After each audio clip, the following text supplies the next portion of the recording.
Based on the information we have, we can now decide that a diameter of an implant of 4.3, so regular platform, is the appropriate diameter, as we have 8+ millimeters in this mesiodistal space. The length of the implant will be 13 millimeters based on that we have more than 15 millimeters of height. Based on the CT scan, it's 18. Topical anesthetic is used for the surgical site, and local anesthetic can either be infiltration, as used here, or through block anesthetic. Here, local infiltration anesthetic is used in the palate, on the crestal and buccal.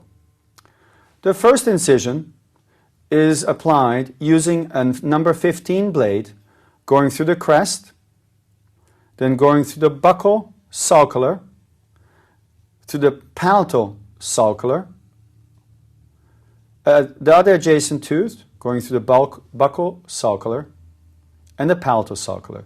Very precise and careful incisions are made. Then elevators are utilized to make a full thickness flap elevation, which will show the underlying crestal bone. A surgical guide stand is used, which has an opening for a 2 millimeter drill with the optimal prosthetic position. The drill is used with 800 RPM, and it's guided through the stent into the optimal prosthetic position, which was chosen by a pre-surgical diagnostics. Then an extension is added to the 2 millimeter drill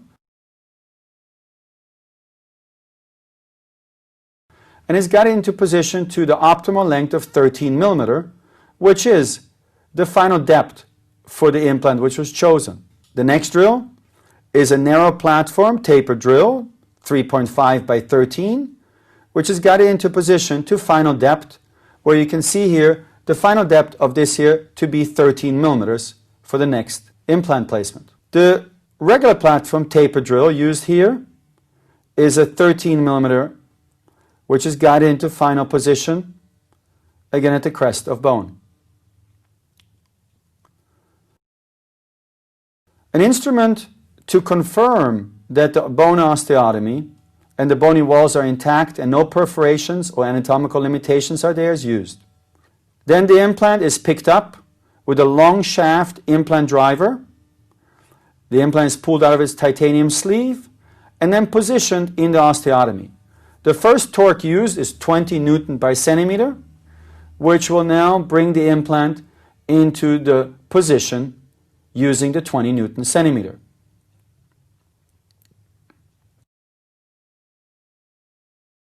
At 20 Newton it stopped, and we're increasing the torque to 30 Newton and continuing with the positioning of the implant.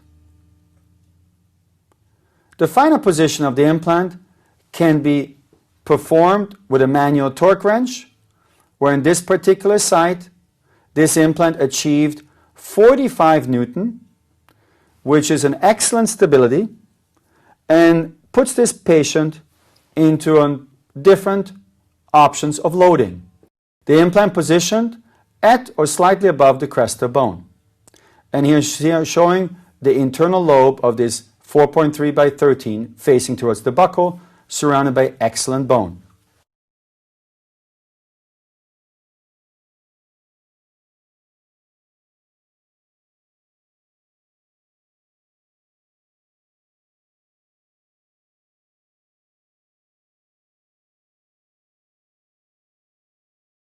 A radiograph is taken to evaluate the proper placement of the abutment as well as the proper emergence of the restoration. For more education programs, visit the Guide Institute at www.guidedental.com.